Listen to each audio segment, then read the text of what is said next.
I hurt you, come save me, 'cause you're the only one for me. Oh, don't you let it stop. Oh, I won't let it happen, baby. I will never stop, but only if you listen to me. Come inside of my home.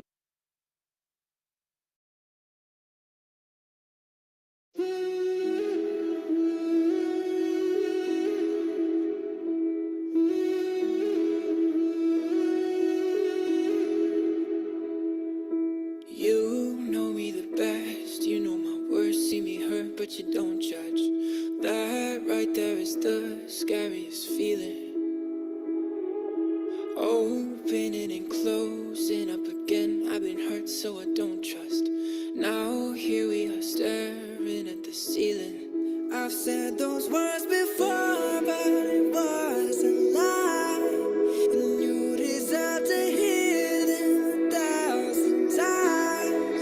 If all it is say that, why is it so hard to say? If all it is to say that, why am I in my own way? Why do I pull you close and then ask you?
Okay, once again po, mapagpalang umaga sa ating lahat.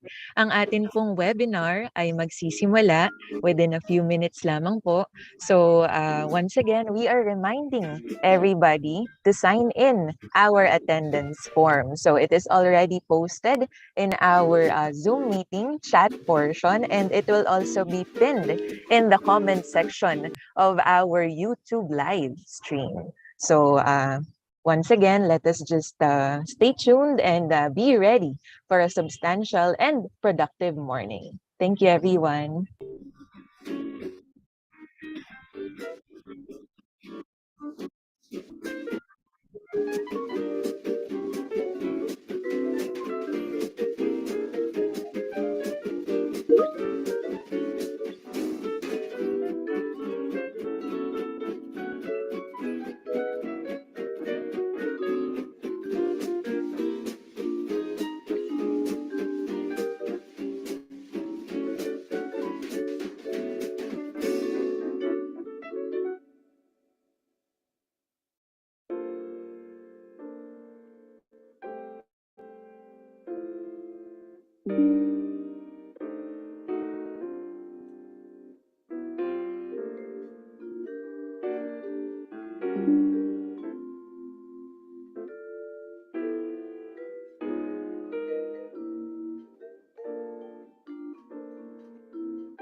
A blessed and a wonderful morning be upon us. We would like to acknowledge the presence of our ever so dedicated Vice President for Academic Affairs and the OIC Dean of the College of Science, Dr. Edgardo M. Santos. Also, we are acknowledging the presence of our proficient and ever so dependable College Secretary, Dr. Elenita Manalaysay, to our detail-oriented and systematic head of the Mathematics Department, Dr. Rainilyn Leonardo Duque, and to our efficient and ever so capable program chair of the the BS Mathematics program, Mr. Benedict M. Estrella. And of course, we would like to acknowledge the presence of our dear participants from our extension partner schools. We have teachers and fellow educators from Bungahan Elementary School. We also have our fellow teachers from Bungahan High School. And we are acknowledging the presence and participation of our teachers from Look Second Elementary School, as well as Malolos Integrated School, Catmon. Also, we have here teachers from Bahet Castillo High School, from Mambog Elementary School, from Santa Peregrina Elementary School, and from Santor Elementary School. Once again, a pleasant morning to everybody. And of course, to our fellow faculty members, students, extension partners, and to all participants within this Zoom meeting, as well as to those who are tuning in live in our Bulacan State University College of Science official YouTube channel. Good day to everybody.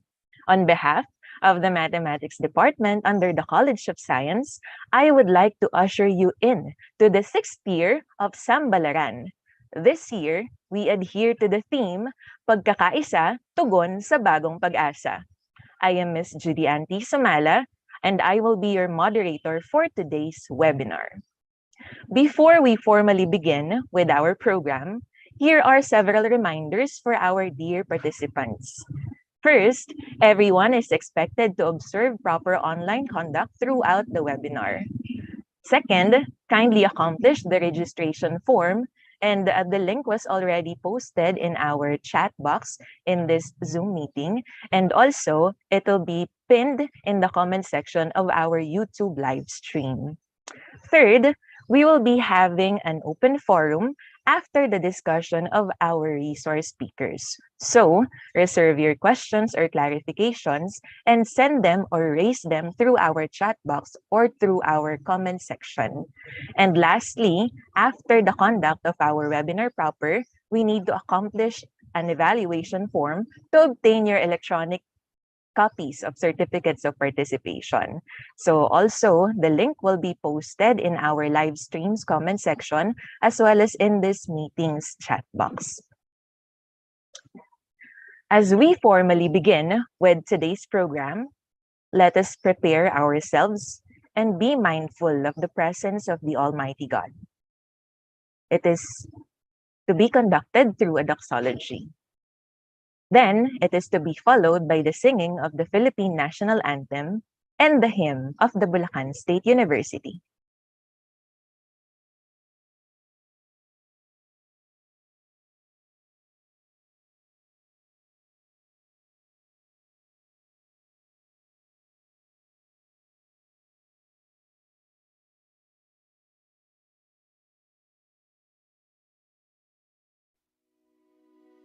Hope for the weary, strength for the faint, fountain of mercy. Peace to the restless, breath in our lungs, lover and friend. Emmanuel, God with us. Emmanuel, here with us. Our hiding place, our safe refuge, the name above all names. In boundless love, you cover us. You're the anchor of our hearts. Peace in the sorrow, rest for our souls, faithful and true. Home for the stranger, life for the lost, God of the ages. Emmanuel,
ang pambansang awit ng Pilipinas. Kayang mag-inip, dalas na sinatanan, alam ng puso, sa dibdib mo'y buhay.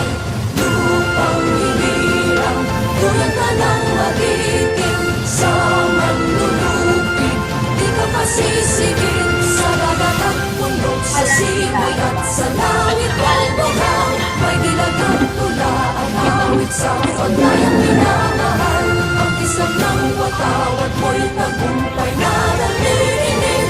Ang binuwing at araw niya kailan pa may di magdidilim. Lupa ng araw ng malhating pagsinta, malalangin sa piling mo. Aming di kaya na pagpapay mag-aapit ang mamatay ng dahil sa'yo.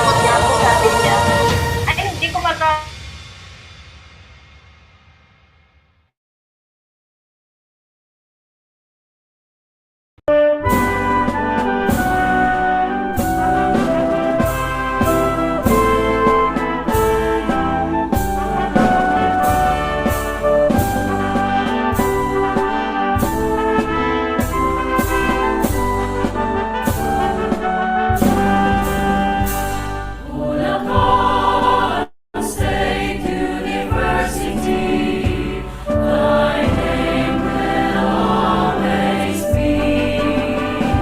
You prepare us in life's journey for the service of God and society. You nurture our minds in diversity. Oh, great is thy faculty. BSU, your fame and beauty will uphold till eternity. Creative thoughts and skillful hands, to us your best gift of time. We will share our best to humanity for nation's prosperity. Your vision is now our mission. We shall lead the next generation. The one is ingrained in our hearts. We will treasure and live on. Bulacan State University, forever will hold our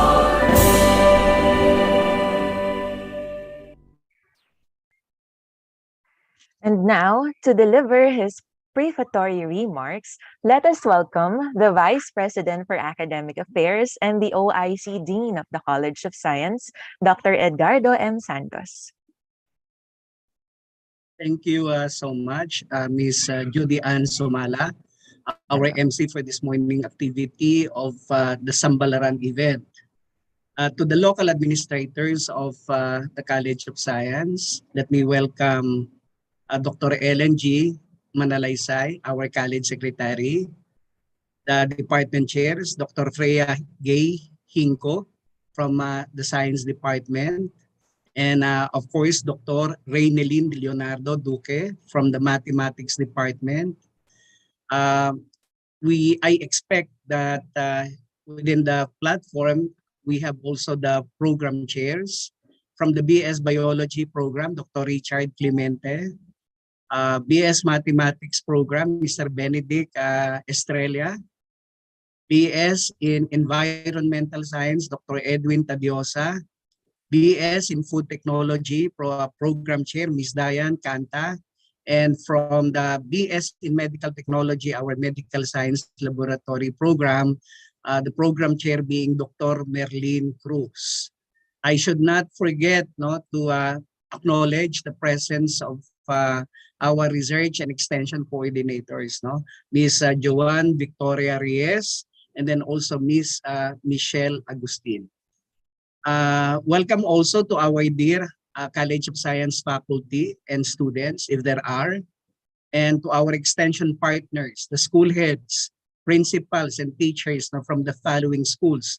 These were mentioned already by Ms. Umala a while ago, but nothing wrong to once again acknowledge their presence from Bungahan Elementary and Secondary Schools, Look Second Elementary School, Malolos Integrated School in Katmon, Bahet Castillo High School, I believe this is in Pulilan, Mambog Elementary School, Santa Peregrina Elementary School, also in Pulilan, and then the Santor Elementary School. A pleasant morning, everyone. Magandang umaga po sa ating lahat, especially to our extension counterparts. Today is the start of the two-day College of Science edition of the Sambalaran 6 for Mathematics. Now with this year's theme, pagkakaisa, tugon sa bagong pag-asa. As I have mentioned a while ago, this activity will be for 2 days. Today, September 29, and the 30th, that is tomorrow. But come October, we will have the in-person or on-site extension activities from the Science Department. And this early, I would like to congratulate the College Extension Group under Ms. Michelle Agustin, our SESU head, for their contribution in this year's Sambalaran edition. Our extension unit has been very busy in their community involvement activities the past weeks in many towns of Bulacan. We are serving not only the nearby barangays of the city of Malolos, but as well as up north in the town of Pulilan. To the group, congratulations and thank you for your commendable efforts and initiatives. Ladies and gentlemen, there is no more pressing mission for higher education institutions in the Philippines, and that includes Bulacan State University, than to prepare thoughtful, committed citizens to help overcome the various challenges facing our communities. And more than the pandemic, the country and its people must confront poverty, climate change, man-made and natural calamities. You see, the Philippines is considered as one of the world's most disaster-prone countries. Located along the boundary of major tectonic plates and at the center of the typhoon belt, its islands are regularly impacted by floods, typhoons, earthquakes, and even droughts, despite all the bodies of water surrounding the archipelago. And just recently, Region 3 was almost devastated by the onslaught of Super Typhoon Karding, and where if not for the effective barrier provided by the Sierra Madre Mountain Range, then millions of students along the typhoon's path, and that would include Bulacan, would have experienced a far worse catastrophe. Now, why am I saying this? This is to drive my point home that the college vision of an effective extension activity should be responsive to the present and future needs of our community and the country. This is not to say that the sharing of our faculty from the mathematics department will not be responsive and relevant. Certainly they are. But we are looking for activities that would have greater and lasting social and economic impacts. And such would require foresight and deeper planning from our end. So to our extension group, probably you can consider this input. Now at present, more than just teaching our student basic lessons, many universities and colleges are applying their knowledge and resources to strengthen the communities in which they reside. And through the Sambalaran, which is the flagship extension program of the Bulacan State University, our academic community have seen the need for online learning by adults and pupils because of the continuing danger posed by the COVID-19 pandemic. Much of the training that was originally planned for the classroom through face-to-face mode is now being delivered online. Our extension coordinator have encouraged community individuals and other extension partners to use their free time to update their competencies through short-term online courses, or if not, webinars from home, from the school, or if not, acquire new skills deemed useful in the aftermath of this health emergency. That is why the college extensionists have thought of the following topics for their inputs during this mathematics extension edition. To it, we would be having the fostering collaboration among teachers, and I suppose this is to capacitate our faculty, no, coming from our extension counterparts, schools, no, in research. The next would be discovering statistics and its applications. We know that stat is the very language of research. And then for the students, we would be having mathematics made easy.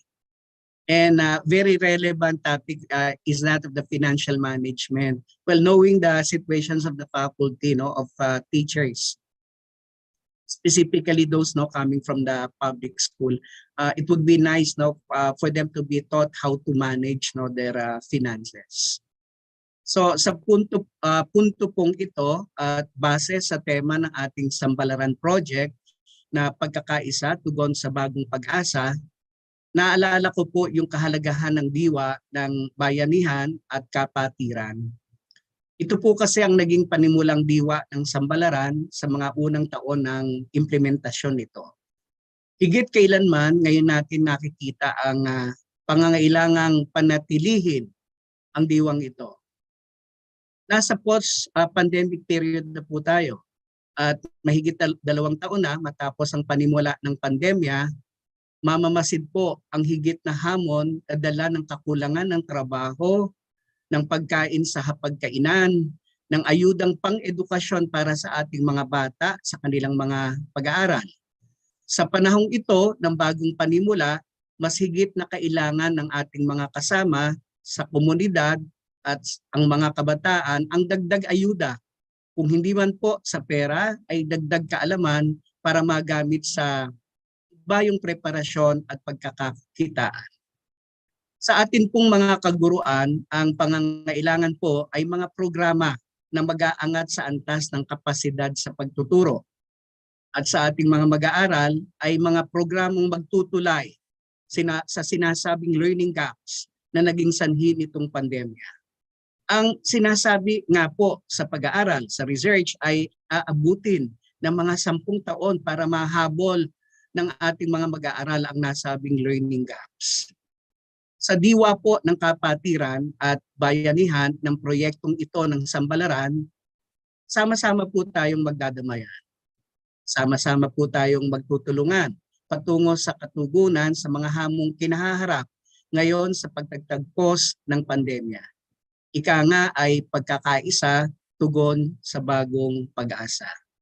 Sa huli ay pasasalamat muli sa bumubuo ng BulSU College of Science Extension Office para sa kolaborasyon at pangunguna sa preparasyon sa adhikain ito. Mabuhay po ang Bulacan State University at ang kolehiyo ng ACAM. Mabuhay po ang ating mga kabalikat sa extension programs. Sa buong may kapal po ang higit na pagpupuri. Maraming salamat po. Maraming salamat po, Dr. Santos, para sa inyong mainit na pagtanggap sa ating mga participants. Tunay nga po na ang pagkakaisa ay hindi dapat na isinasantabi, lalong-lalo na sa mga ganitong panahon na dapat tayo ay nagtutulungan. Okay?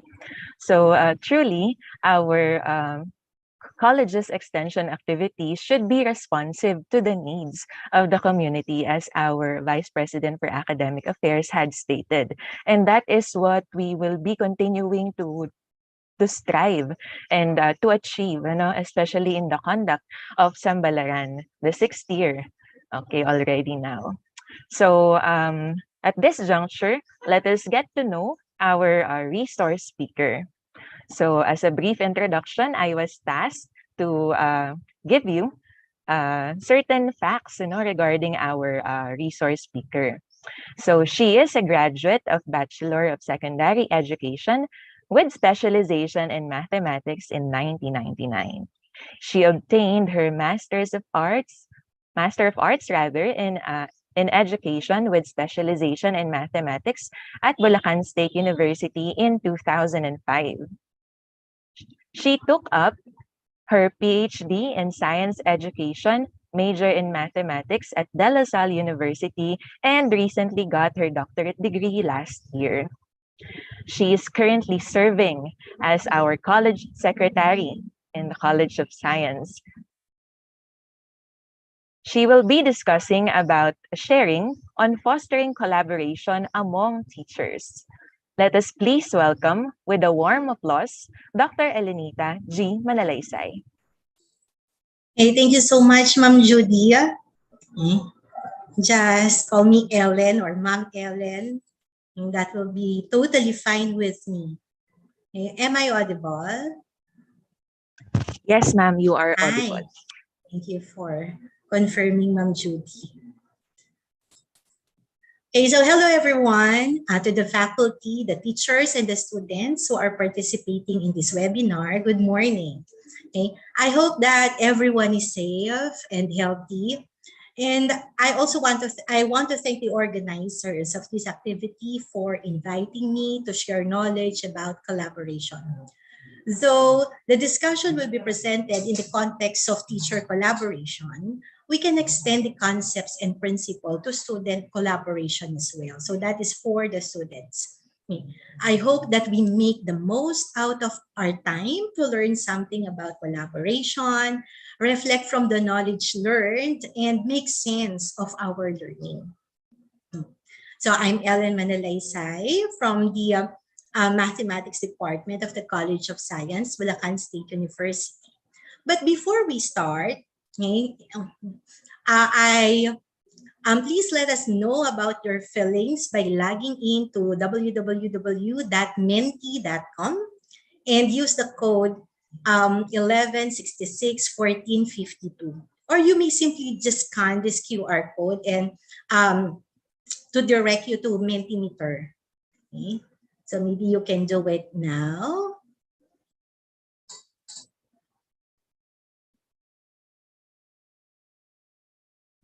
Okay, I'll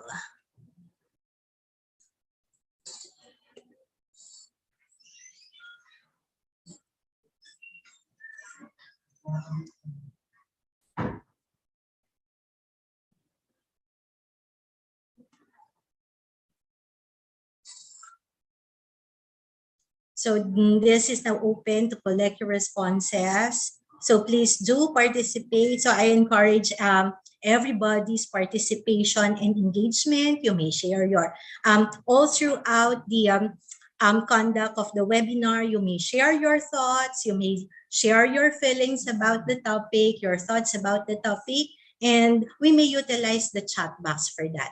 So for now, please share your feelings by typing in on what are you feeling right now through menti.com. Use the code 11661452. Okay, so we are now accepting responses. So some are saying, okay, they are excited, sleepy. Nako, sana maya-maya ay magising na kayo. You may take a cup of coffee, para magising-gising naman. O some are tired because of too much workload probably.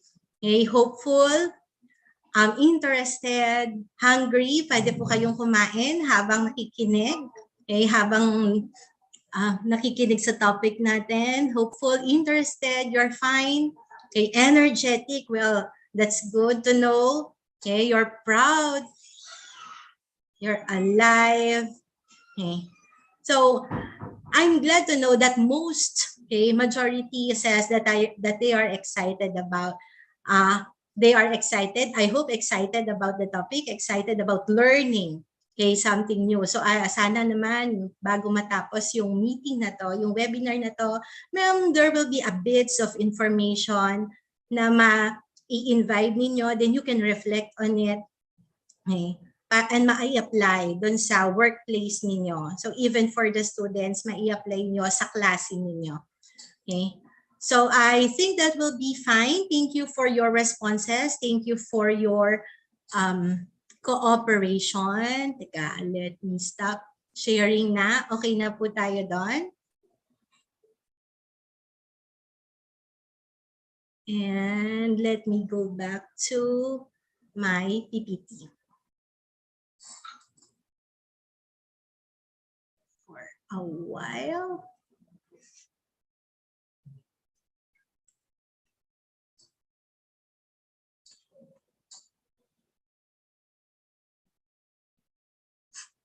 So wait. Okay, so this will be the outline of the presentation. We will be defining collaboration, then identify the focus and depth of collaboration in the workplace, its benefits, and the possible negative consequence. Then I will be presenting the framework, the collaboration framework for school improvement, and finally, the signs of socially intelligent person. So teaching is referred to be a multidimensional career. So our work does not only involve facilitating instruction, but also working with various stakeholders to ensure that learning will take place. So for this reason, the Organization of Economic Cooperation and Development, or OECD, encourages examination or study into teachers' professional practices in the effort to more fully understand our work, in addition to exploring teachers' instructional roles. So the Teaching and Learning International Survey, or TALIS, report in 2018 showed that collaboration is one of the key areas of emphasis for teachers' professional practices. As a consequence, educational institutions are expected to promote collaboration among the teachers. Maybe there are several causes for this development, and one of them is the fact that collaboration is a phenomenon that is becoming more and more significant in society as a whole. It seems that every organization seems to be moving toward a collaborative work environment as a norm.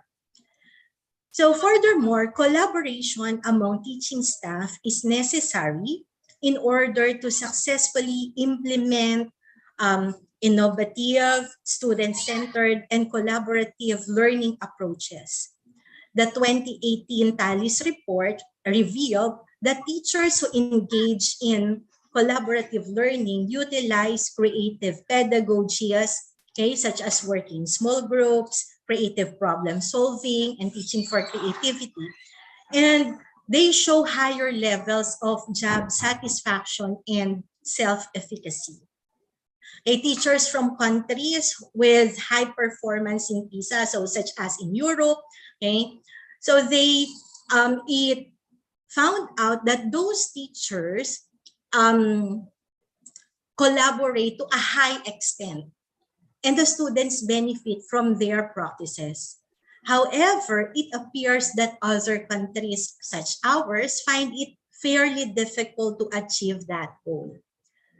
So in the Philippines, or in our country, Magallanes, Ching, and Lee conducted a study about teachers' concern in the implementation of innovation. Okay. And one of the significant findings of their study is that collaboration is the primary factor affecting teachers' feelings about changes and innovation in educational setting. Among other factors, including awareness and information about that innovation, collaboration demonstrated the greatest significance. The teachers were concerned about partnering up with other teachers to ensure that innovation would successfully be implemented. So in addition, their study asserted that factors related to the teaching experience, the length of teaching, that's teaching experience, and educational attainment had greater impact on teachers' collaboration. They further urged the DepEd to support the teacher professional development activities that foster collaboration and teamwork. The concept of two or more individuals engaging in cooperating to complete a task is where the idea of teacher collaboration originated. It is a distinguishing feature of teacher professionalism. And based on available studies about professional learning community, professional collaboration for teachers can also be characterized as a set of activities with a shared goal of improving the teaching and learning processes, either for a single student, a class, or the entire school. Okay, so we can say that collaboration involves teamwork, which necessitates communication, sharing, explaining, challenging ideas, delegation of tasks, trust, support, and support to realize the shared goal. The individual's learning and professional development through collaboration is supported by the social constructivism theory. So this theory asserts that learning and development results from interaction of cultural, historical, and social factors. The theory further claims that learning is constructed by reflecting the experience and the individual's prior knowledge. So this theory describes how we make sense of the new concepts of knowledge.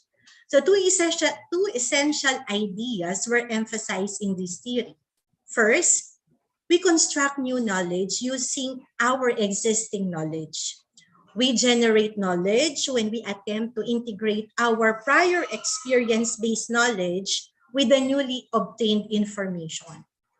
Then second, learning is an active process where we negotiate our understanding, we modify and improve our knowledge in light of what we experience in the current situations. We construct knowledge when we're given the opportunity to make interpretations, draw inferences, communicate with our peers our ideas, and ultimately generate a shared understanding of things. So we become an active participant in the learning process. So importante yung role ng bawat isa sa atin, ng bawat isa sa learning community, sa individual learning, ng mga members nung community na yon. Okay, one more thing. Please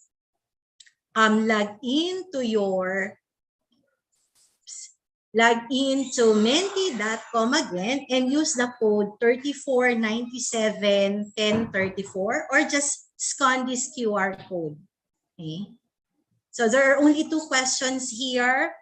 Okay, the first one, when working with others, I like to share my ideas. Okay, do you always like to share your ideas, or sometimes you want to share your idea, or you never share an idea?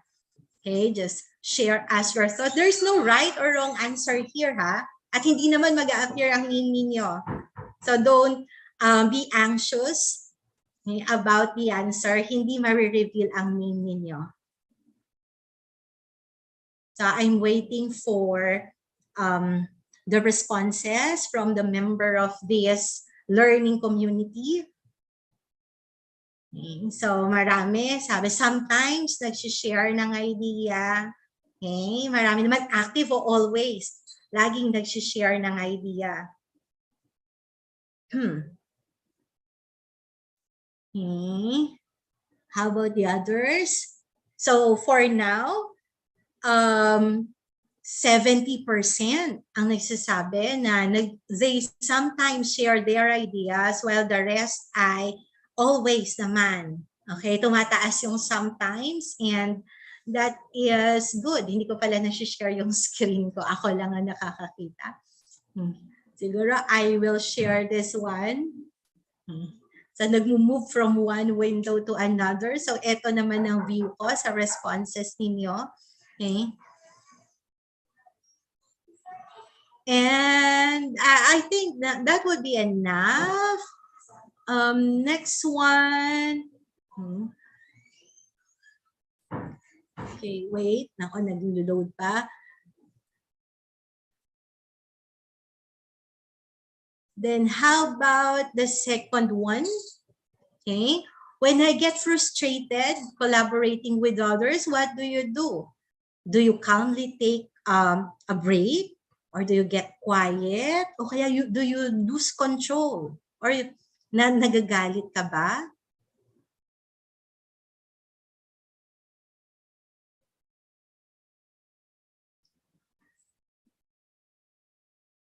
Okay. So let's see yung karamihan, nagbe-break muna. Okay. For some, tumatahimik na lang. Okay, pag first, yan, medyo magkadikit ngayon, yung tumatahimik na lang, or nagbe-break muna, o pause for a while, mag-break muna. For others, ganun yung take nila, no? Okay, then for others ay tumatahimik na lang. Okay, thank you for all your participation. Babalik na ko. Teka, to my PPT again. So next, there are different ways in which teachers collaborate. Okay, ano-ano ba yung paraan? Sometimes we are not familiar, we are not aware, we are not conscious that we are collaborating. Pero collaboration na rin maituturing yon. So schools, there are different ways in which we collaborate in classrooms, in schools, and in the PLC or professional learning community. Okay, the extent of how often we engage in collaborative activities influence the wider dimensions of the teaching profession, such as expertise and job satisfaction. It further affects the quality of interpersonal relationship between colleagues in school, and that provides the basis for a collaborative working environment. So the superficial level of professional collaboration ranges from preserving individualism over coordination, cooperation, and sharing. Okay? So mas binibigyan ng emphasis na yung uniqueness, yung uniqueness ng isang individual. It focuses on individual teacher autonomy and responsibility, coordinating duties and tasks without discussing the content of teaching. Okay, sinasabi lang yung task. Establishing a shared venture by concentrating on the process and content of the classroom activity, and disclosing the pedagogical goals that guide how teaching and learning are structured. Okay. But most teachers collaborate with their colleagues in a number of ways through discussion on the learning development of specific students and exchanging teaching materials with colleagues.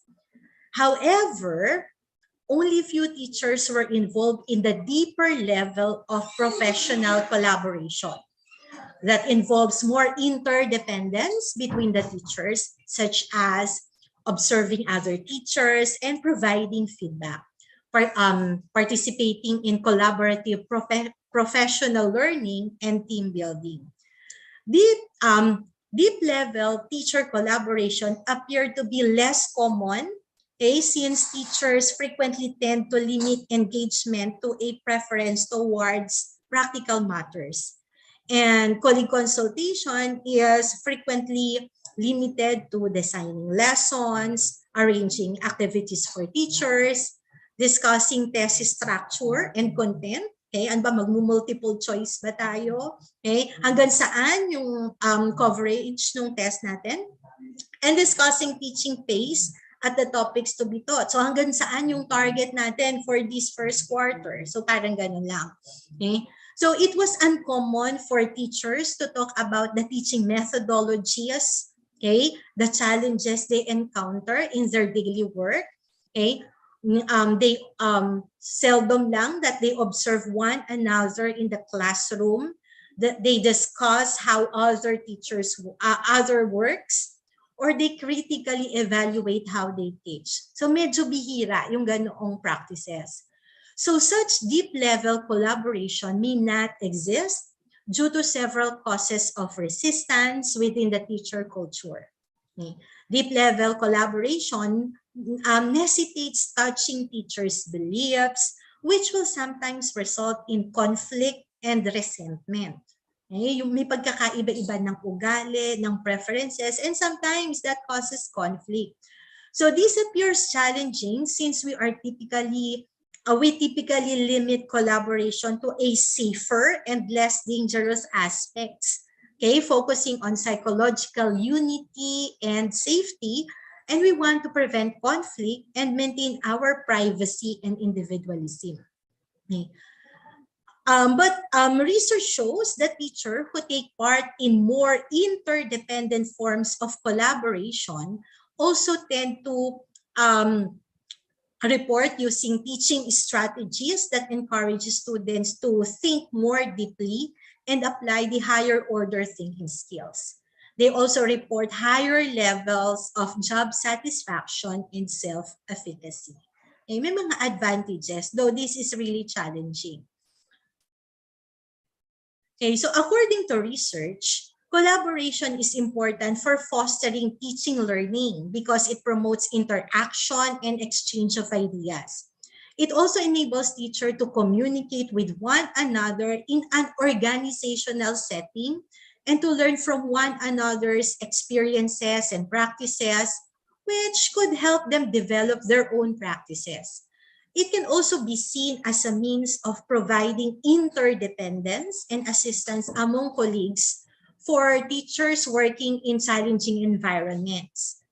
A collaboration among teachers can help some instructional strategies such as student group work more effective.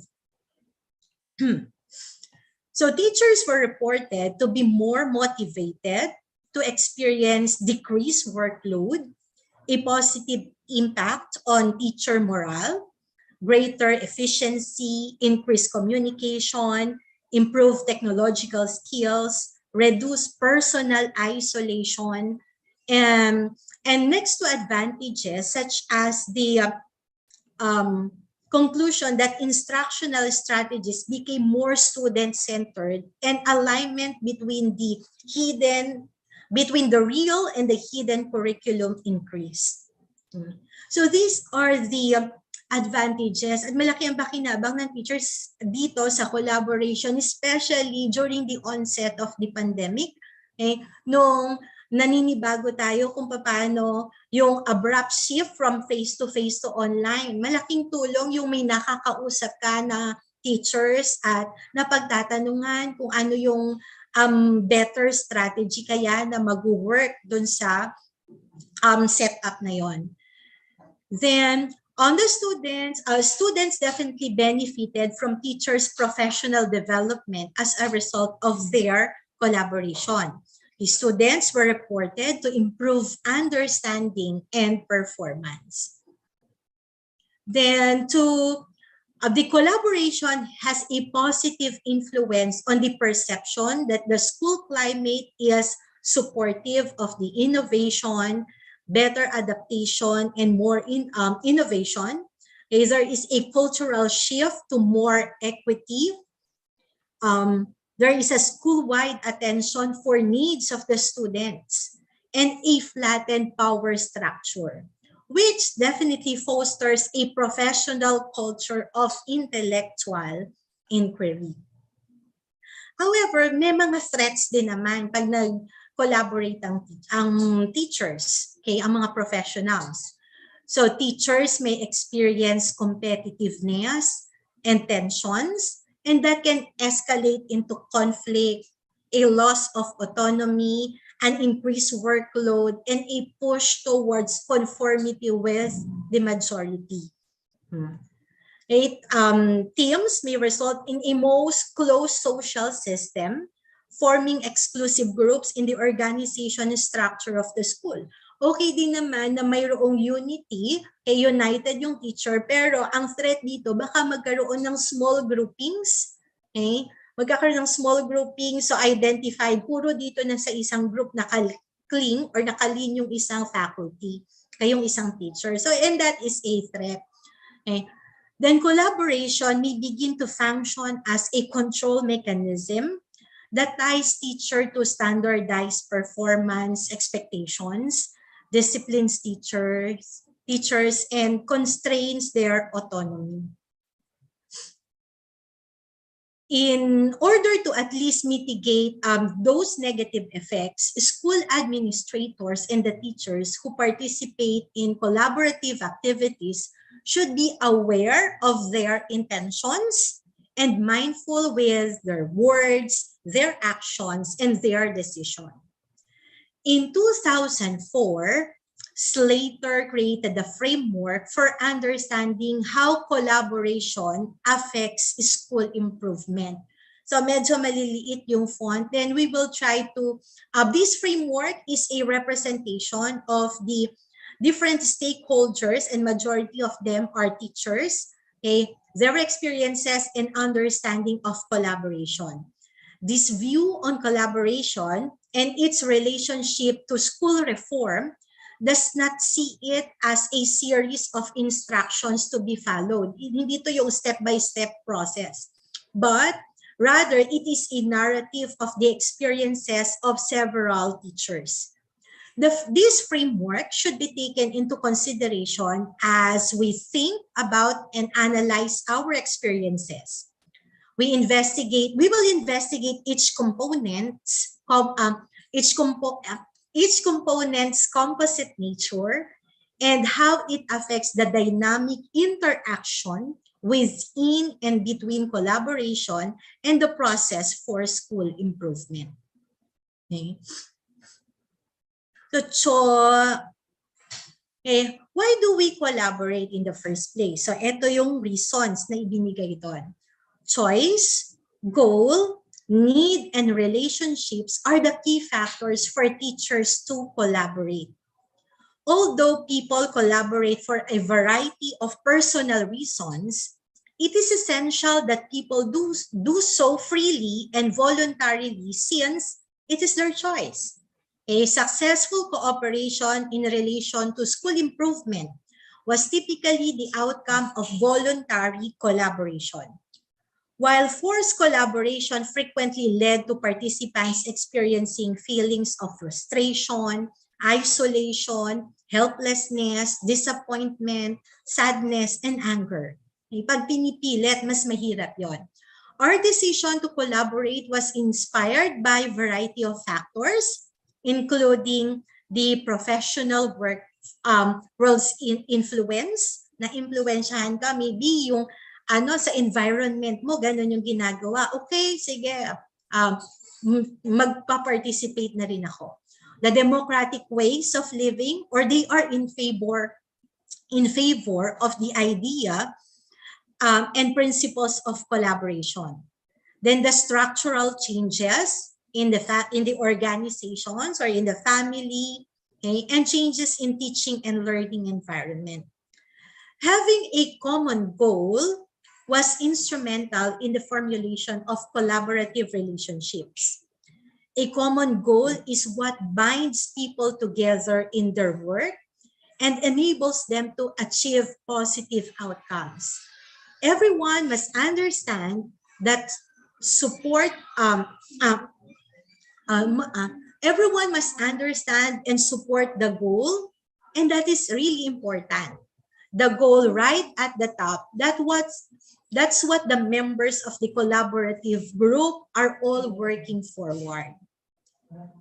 Okay, next, need appears to be internally grounded within the disposition of a teacher, and it is directly related to the context in which the teacher is situated.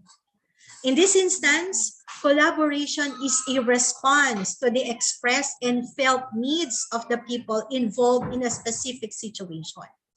Being personally motivated makes it personal and context specific. And also, collaboration comes out of relationships. Okay. Furthermore, these relationships must be built.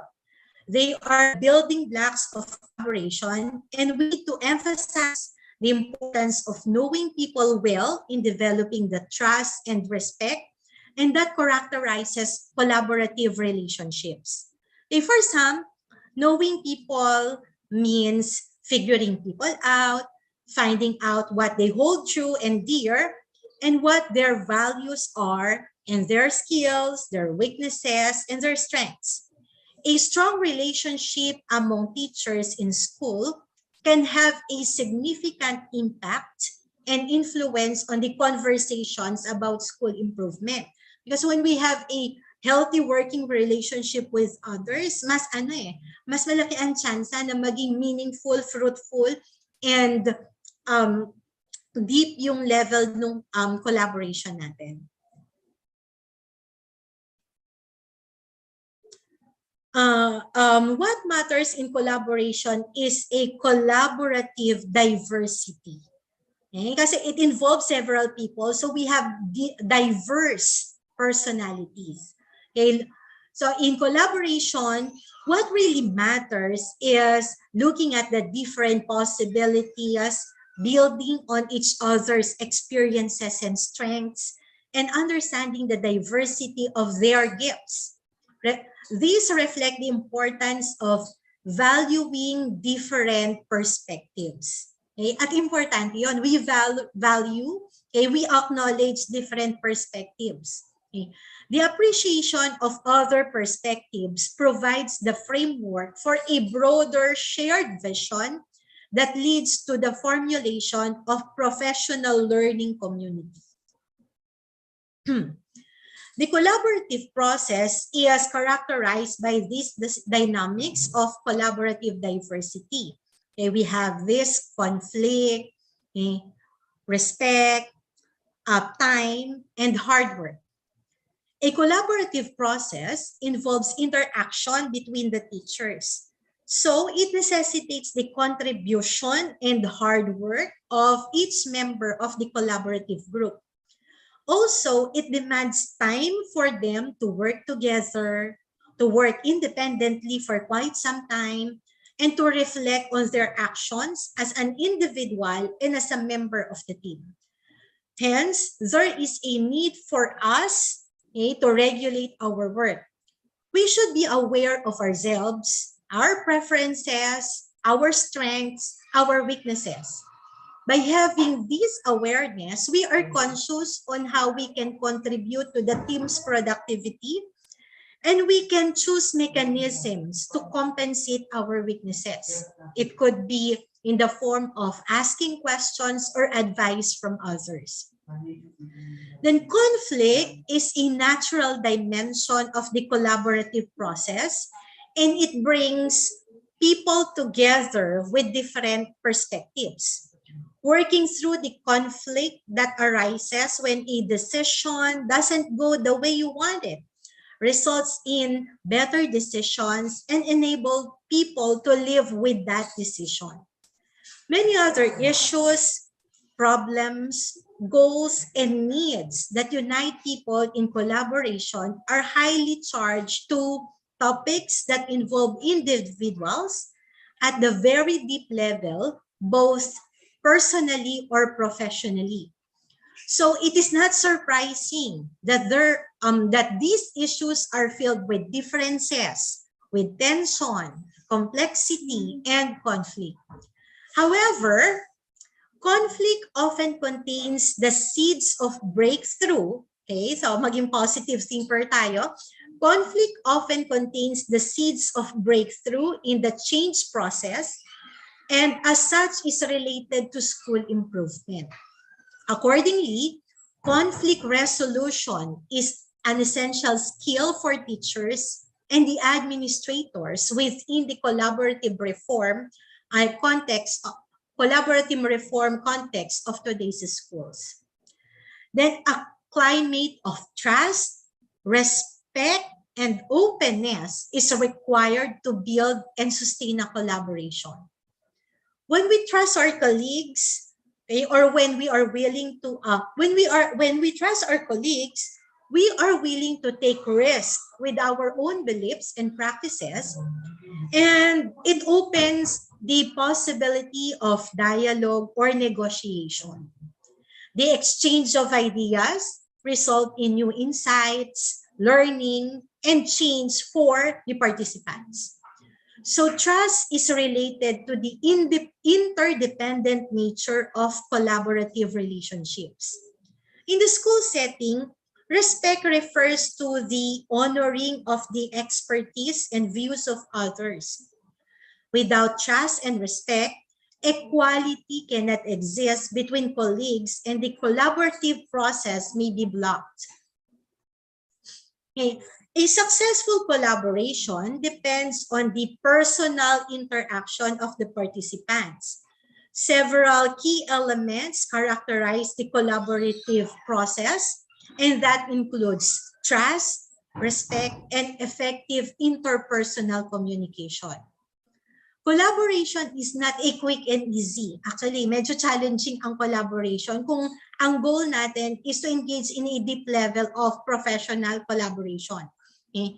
So it is not easy, it is not quick, but it is a one that demands much of the participants in terms of conflict and tension, time, energy, and new skills and understanding. Though it is challenging, yung benefit naman nun ay worth it. Okay? The complex and contextual nature of collaboration and the influence of the previously mentioned dynamics, so these dynamics that come into play in the process have made it difficult to follow a step-by-step recipe for the implementation of collaboration. So nonetheless, teachers' collaborative experiences may lead to new understanding of the process and in turn promote professional growth and improve student learning. Okay, these 4 arrows, okay, the content, process, skills, and leadership, these describe the knowledge and skills that the teachers identified as important to collaboration. These are essential factors which influence the acquisition of the knowledge and skills and relate to the outcomes in the school improvement process. The content knowledge for collaboration was grouped into 5 categories: a pedagogical, professional development, relationships, or building and sustaining relationships, governance, and special events or project. Okay. With relation to the instructional pedagogy, the content of the work include team building, team teaching, curriculum planning, conferencing with each other about a certain practice, about assessment of students, and sharing resources. Okay. 4 kinds of tasks were related to the achievement of professional development purposes, okay, which includes coaching and peer observation, mentoring, modeling, and discussion. Then activities undertaken by the teachers to get to know people serve the purpose of building relationships, specifically in collaborating with others. Teachers shared the workload, gave each other mutual encouragement and feedback, and had fun in their work together. Okay. The range of activities related to governance include school improvement planning, school organization, staffing, and the like. Okay. And the final content area related to the collaboration includes knowledge that came together for the purpose of event or project, such as the aim and scope of the project, the processes, the timeline, and etc. Then knowledge and skills in the process of collaboration is also important. Ito naman yon. So trust is the heart of the collaborative process. Although the educational literature has included that trust is crucial to collaboration, it has offered little evidence as how trust might be developed. Ay mahirap kasi pag-aralan kung paano i-develop yung trust, yung tiwala. It could probably be developed over time after a series of experiences working with the person. If, for example, when a principal or a teacher is new in the organization and he doesn't know anybody in that workplace, it is very difficult at first to feel a sense of belongingness. And we have to work hard at it. It is a very conscious effort. We have to put ourselves at risk in terms of showing, in terms of walk the talk, do the things that we would expect other people to do, we be credible, then people will start to buy us in because they believe that we represent what we really are. Building on trust takes a lot of time. Okay, a lot of time, shared experiences, and the right amount of transparency. Hindi naman kailangan lahat alam, pero hindi naman very secretive tayo. So just the right amount of transparency. Risk-taking is a component of collaboration, and it is correlated with relationship trust. People are more inclined, okay? People are more inclined to share their opinions when the environment is pleasant and there is a high level of trust because they don't think that others will judge them on what they have to say.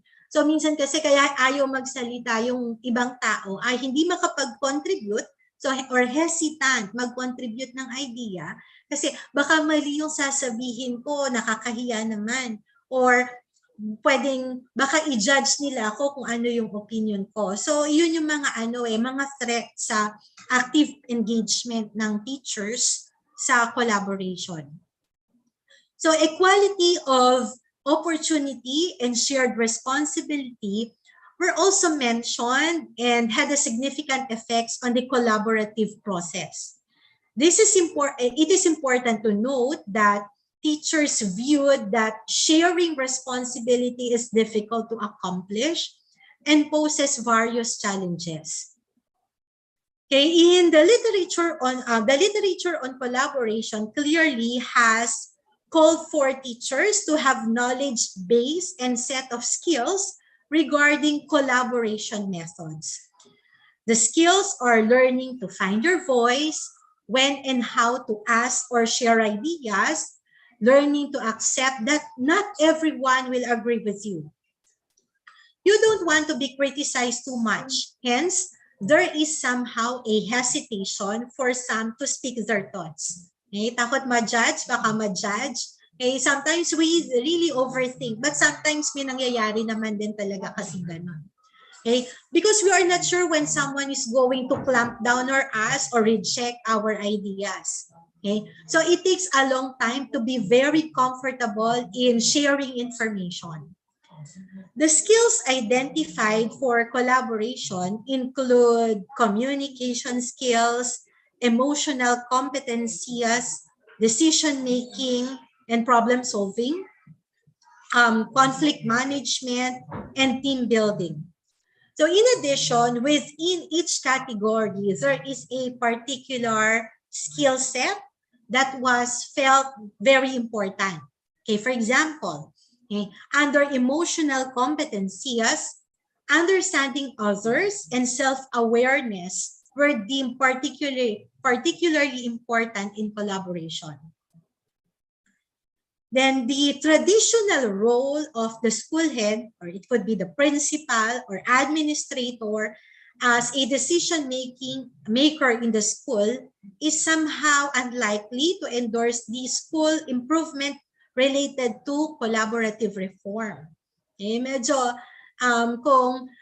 especially kung authoritative yung administration, natatakot din naman sila mag-initiate, okay, ng collaborative reform. However, it may be a major challenge for principals to add sophisticated skills required in shared leadership to their already demanding and complex role.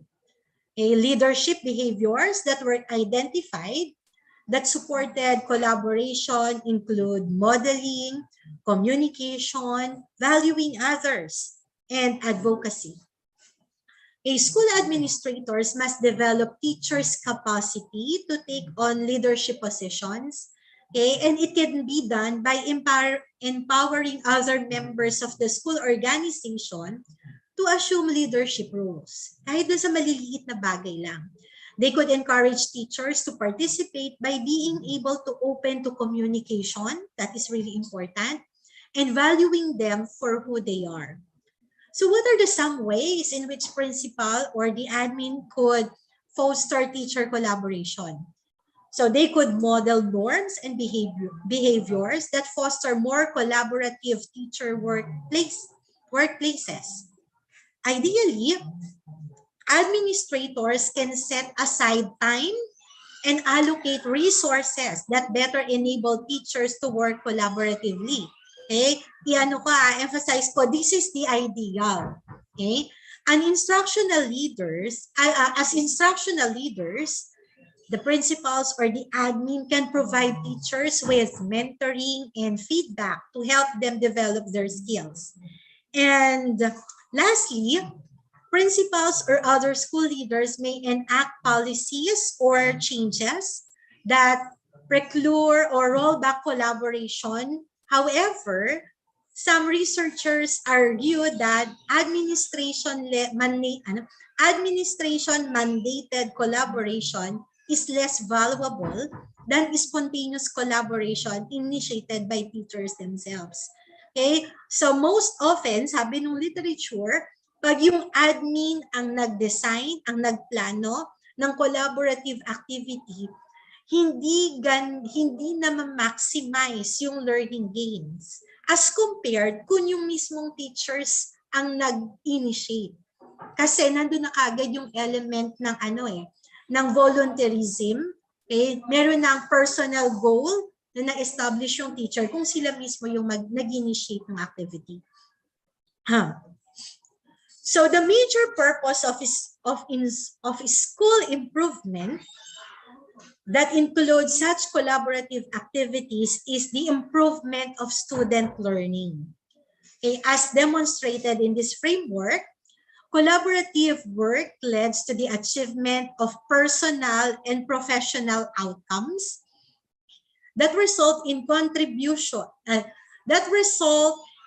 our contribution to student learning and school improvement. Okay, the teachers viewed school improvement as an outcome of their collaboration. Okay, because changing teacher practice has been identified as the most challenging goal of school improvement efforts, opening their classroom doors to collaborative work may lead teachers to increase satisfaction and professional growth, okay, especially as it relates to enhancement of student learning. Working collaboratively in the classroom and the whole school level, okay, with a continuing focus on student achievement, may result in a valuable outcomes for the teachers involved in and their students. Okay. Teachers are advised to seek new approaches to mentoring which are rooted on social equality and evolve naturally out of the personal need.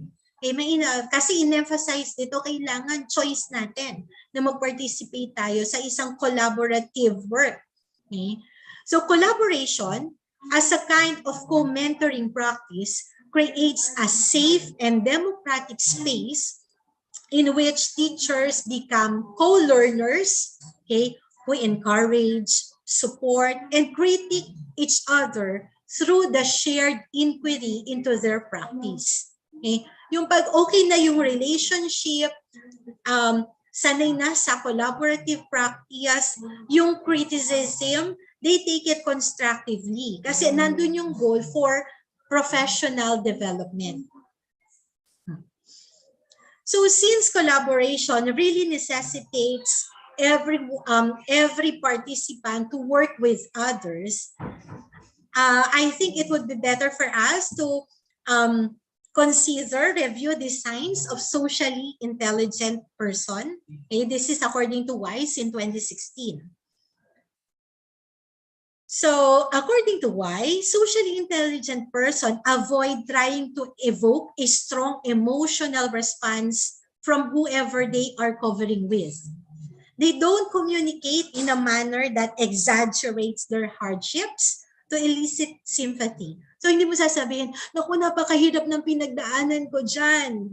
Hey, para sabihin, o yung, para maging it's either maaawa dun sa nahihirapan or sometimes yung exaggeration para sabihin, ay, kinaya niya yung ganon, then she must be or he must be somebody.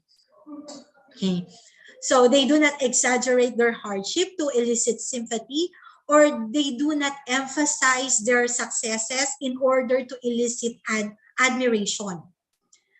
They don't give judgments about people, politics, or ideas. Okay? Hindi na sinasabing, oh, that idea is wrong. Hindi ganon. Because it may be wrong for you, okay, for that person, pero kaya nandun yung idea niyon because somebody thought that that is right. So that idea is right to someone else. So rather, the people may say, I don't personally understand this idea, or I don't personally agree with that idea. Pwede pa yon. Kaysa i-judge agad that that idea is wrong. So in other words, socially intelligent people are open-minded, okay, and are not short-sightedness. Okay, next. They don't immediately reject criticism or react emotionally when they do. They listen to criticism before they respond to it. Okay, some of the hardest people to be in relationship with, okay, yung mga tao na mahirap na kasama sa grupo, are those who feel threatened or intimidated by even the slightest criticism of their actions, to the point where they really become angry at the person making comments. Okay, minsan uuwi na sa personal level yung conflict. Okay. Then people with social intelligence don't pass judgment on others. They don't confuse their opinion of someone for being a fact about them. Okay? They don't say, he's rude, as if it was a fact. Okay? Pwede kasi naka-experience siya one time, but it doesn't mean na i-generalize na i-conclude na rude yung tao. Okay? Rather, the person would say, I had a bad encounter with him and I felt very uncomfortable. So po pwede yun. So naka-focus dun sa point of view niya. Okay, next. They do not generalize too much about people based on their action. Okay, they don't use the phrases, you always or you never. You always do this, you always talk about it, you never do that, you never try to understand my point. So medyo naka-build ng wall yon between the teachers or between the participants. Okay, they don't say, for example, you always look at the negative side.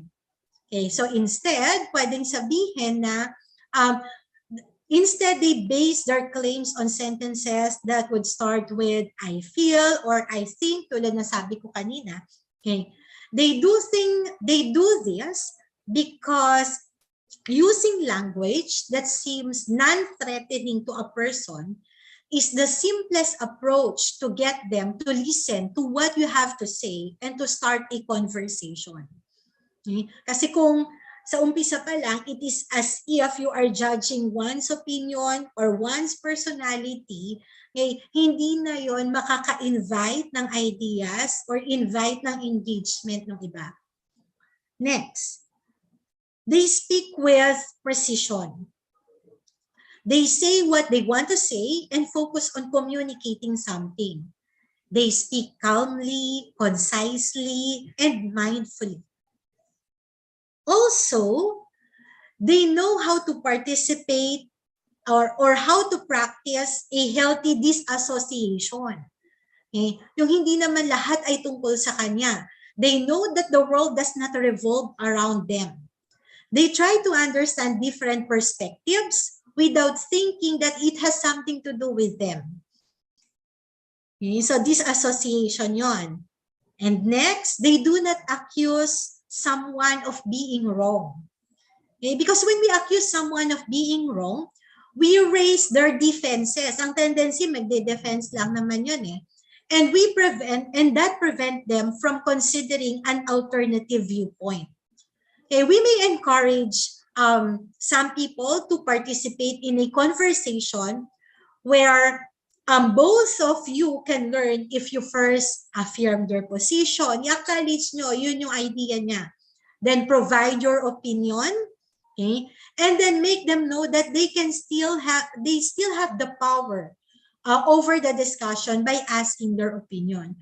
You acknowledge one's opinion, then you give your own opinion, then you can have a dialogue. Pwede namang pag-usapan. Okay. Next, they validate other people's feelings. Okay, to acknowledge someone's feelings without trying to rationally dismiss, deny, or change them is to validate their feelings. Okay, even if you will react differently, validating their emotions, validate who they really are, and that gives them a feeling that they are heard, kasi importante yon sa isang dialogue. Next, they argue with people who want to learn, not to lose, and not to those who only want to win. Okay, so pag meron kasing arguments, merong discussion, merong dialogue, we are not after on who will win the argument because we are after the result. Lagi natin isipin, ano ba yung goal natin?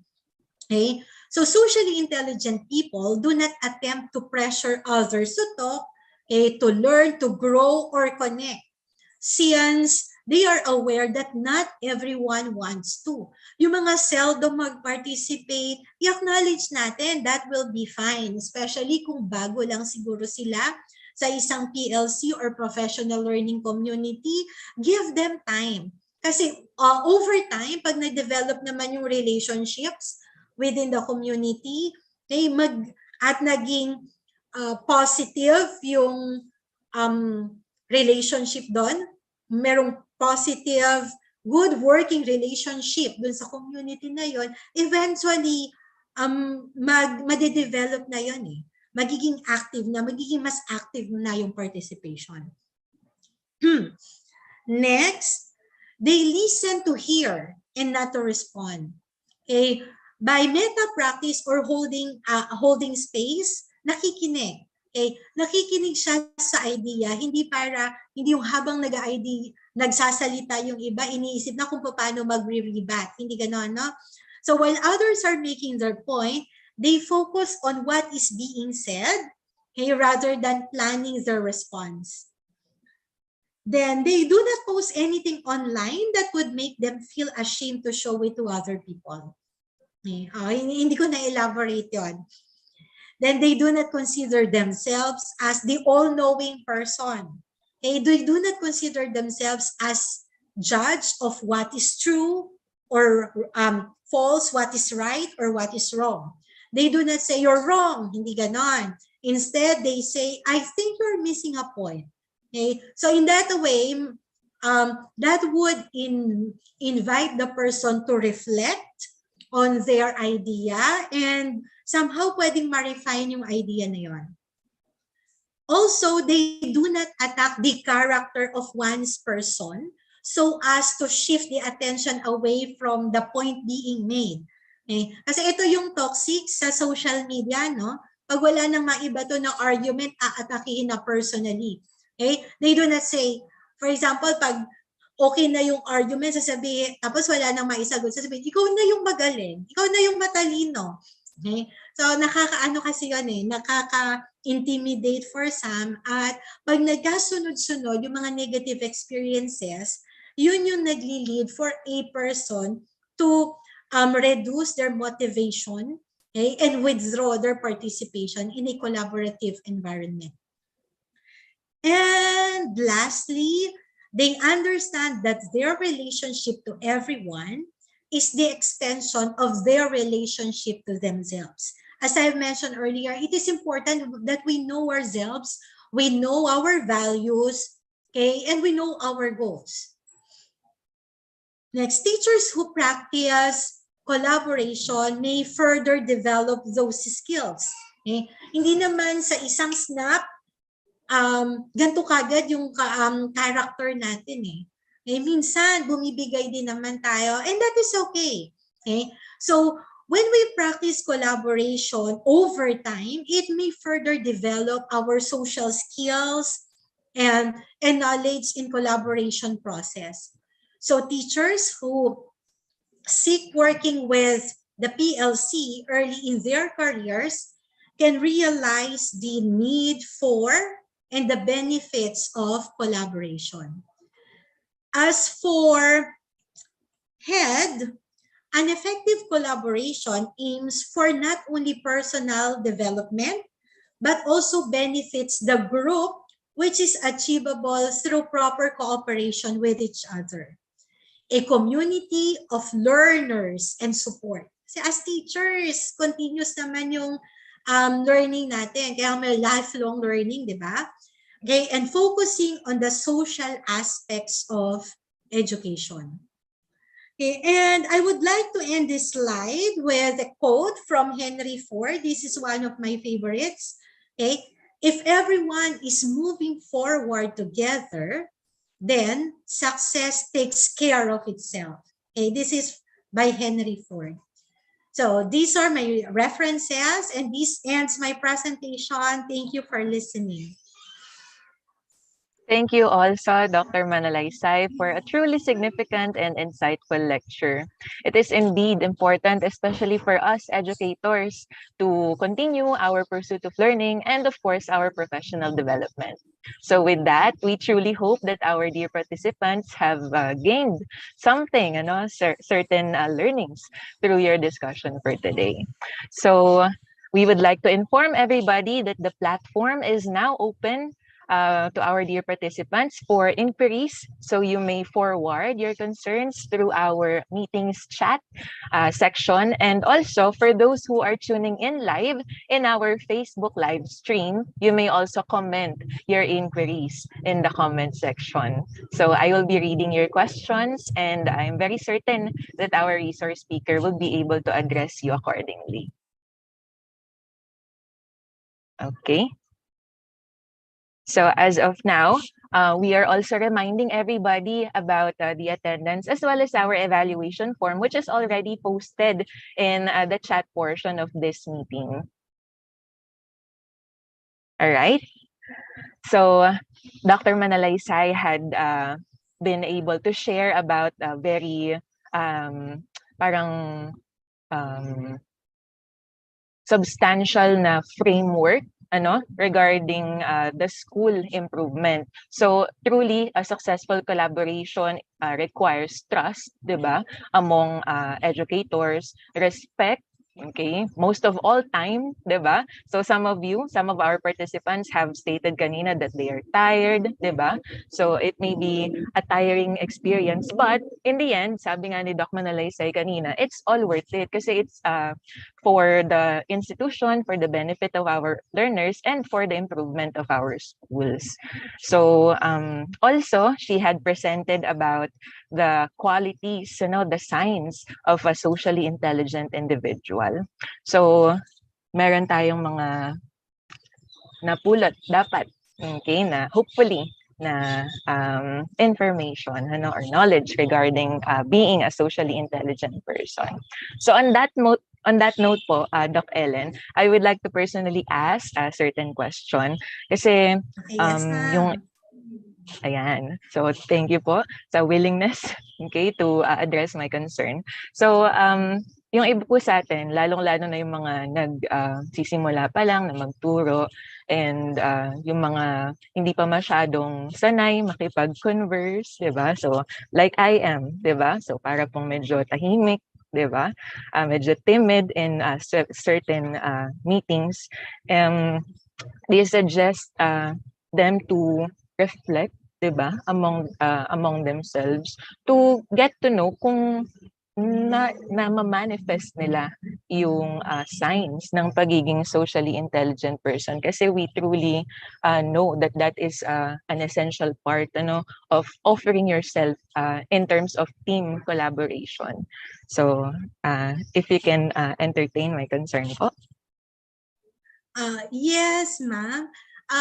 Actually, yung mga ganyan, I agree with you and I feel you, ma'am, because I consider myself as a socially introvert person.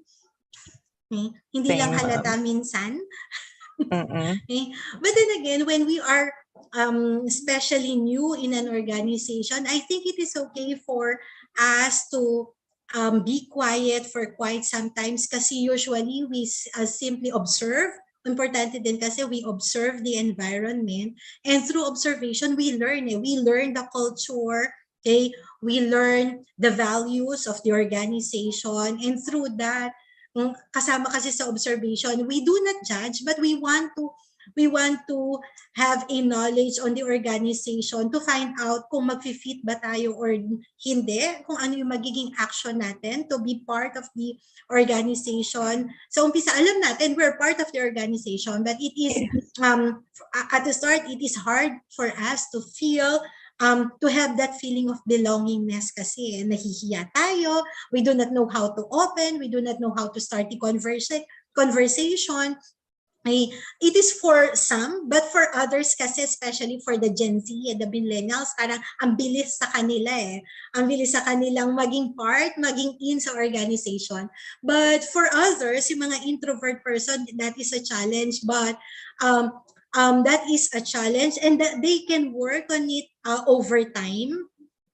Pag kasi makikita, in a way, makikita ng organization, ng department, yung strength, yung weaknesses, yung worth ng isang teacher, and dun sa strength na yon, bawat isa kasi may strength sa atin, and we complement each other. For example, in a department, merong iba na good in communication, merong iba good in socializing, so they could build networks for the department. Then yung iba naman tahimik lang, pero ang galing naman nila when it comes to written communication skills. Okay, so lahat ng yun, pag binagsama-sama yung strength ng bawat isa, yun yung magiging strength ng organization. Okay, so hindi naman kasi mangyayari, it is really difficult for us to have all of those qualities. Hindi pa tayo perfect, di ba? So mahirapan. Pero ang kagandahan kasi sa isang PLC, sa isang professional learning community, is that we acknowledge our weaknesses. And others are there to compensate for that weaknesses. At matututo tayo sa kanila. And eventually, when they model those qualities na wala sa atin, sometimes unti-unti na-i-invite din naman natin, na-develop yun So, ganun yung mga nangyayari sa organization. Thank you, ma'am, for your very thoughtful na pag-deliver ng response to my question. So I think it's also goes to show how mentoring is really a significant part of self-improvement, not only among teachers, but to all members of the organization. So you have mentioned earlier that leaders should be the ones to initiate mentorship, feedback. They somehow need to enact policies or change to foster collaboration. But oftentimes, mas effective po, di po ba sabi kanina, na teacher-initiated yung collaboration. So then it is becoming more valuable kasi nanggaling sa kanila yung initiative to get together and somehow get to their goal, and that is done through proper collaboration. So collaboration necessitates everybody. So yun po yung mga natutunan ko in the following paragraphs that you have posted through your presentation kanina. Okay. So naman, once may again, natutunan ka, Ma'am Judy. opo. So how about all of our participants? Are you all okay? Meron po ba kayong mga questions? So once again, we are very willing to entertain your concerns if meron po. All right. So habang nag-iisip po sila ng question kung meron, once again, let me remind everybody to accomplish and submit the evaluation form, and to also for them to be able to gain their certificates, electronic certificates of participation. Okay, so I'm currently monitoring our YouTube live. Okay, so some are greeting good morning, and some have already notified that they have already have had access to the attendance form. And then in our chat portion, okay, so I do not see any inquiries at all.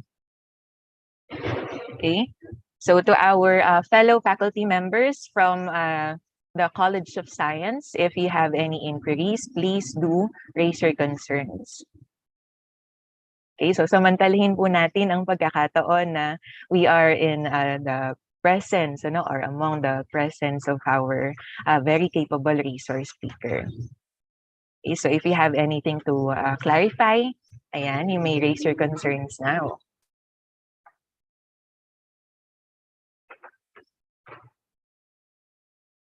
All right.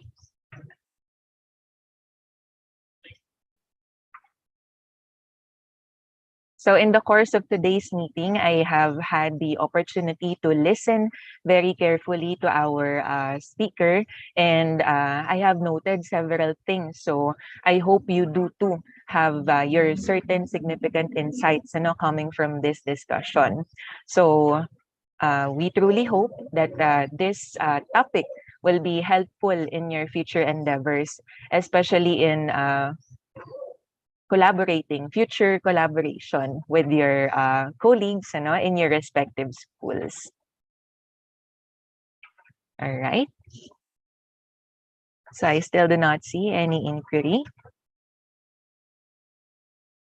Okay, so perhaps I am assuming na very clear naman yung naging discussion ni Dr. Manalaysay to our dear participants, dahil medyo wala silang tanong, ma'am. Okay, so I consider that to be a positive sign, okay, na naintindihan naman nila.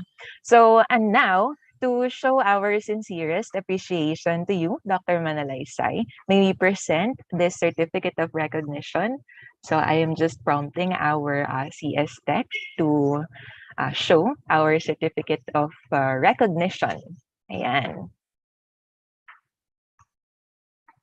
Okay, and while our CS Tech is preparing our certificate, may I invite the key officials present in today's session. Okay, so if you can turn on your camera while I'm reading the citation. Okay, please do so. So I think we have here several members of the faculty as well as to the coordinators of this activity. So if you may, please turn on your cameras.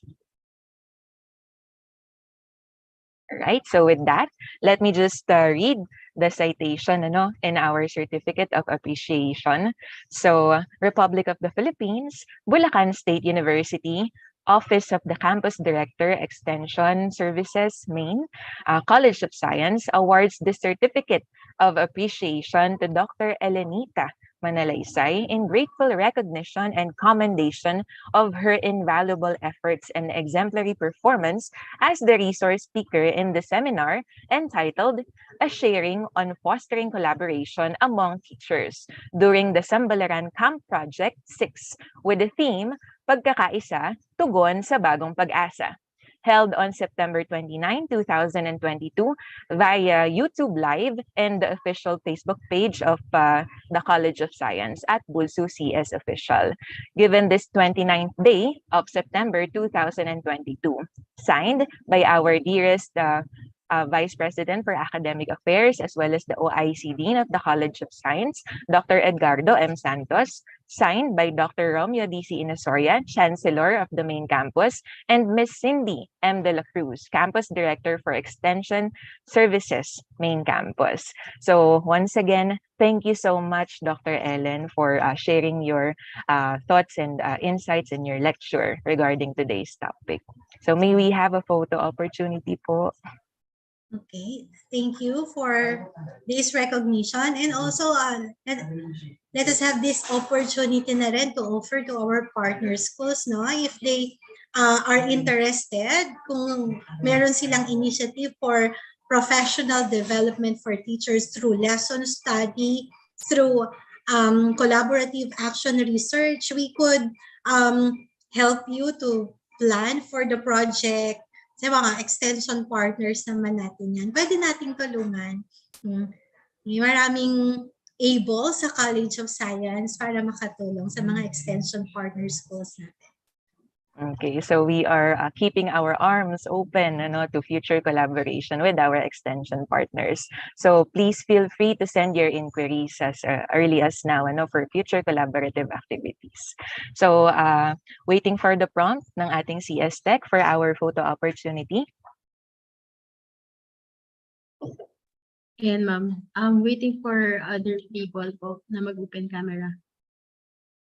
Okay, so we truly encourage, especially our dear participants, to turn on your cameras so that, of course, we will be more engaged to be part, of these types of collaborative activities po.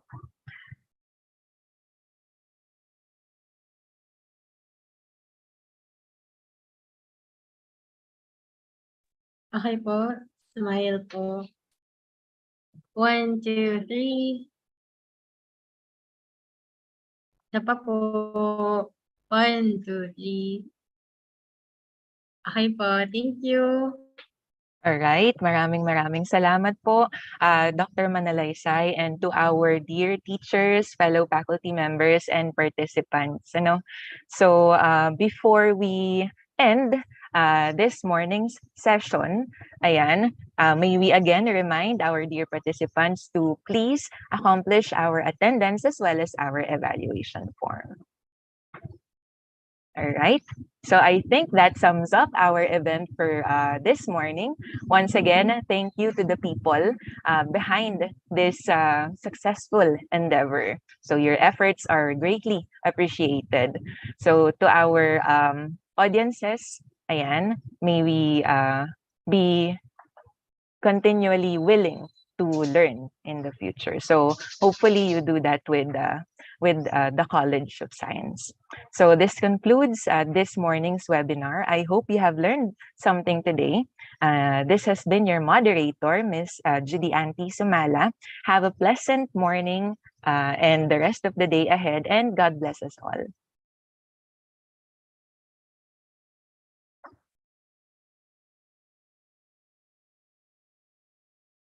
All right, so we would like to announce that we will be having a webinar session later this afternoon at 1 p.m. So our audiences will be including elementary students, and the topic later will be regarding the applications of statistics. So stay tuned for that. So for now, we may take our respective breaks and have our rest of the morning. Thank you. Thank you so much po, Ma'am Judy Ann. Salamat rin po, ma'am.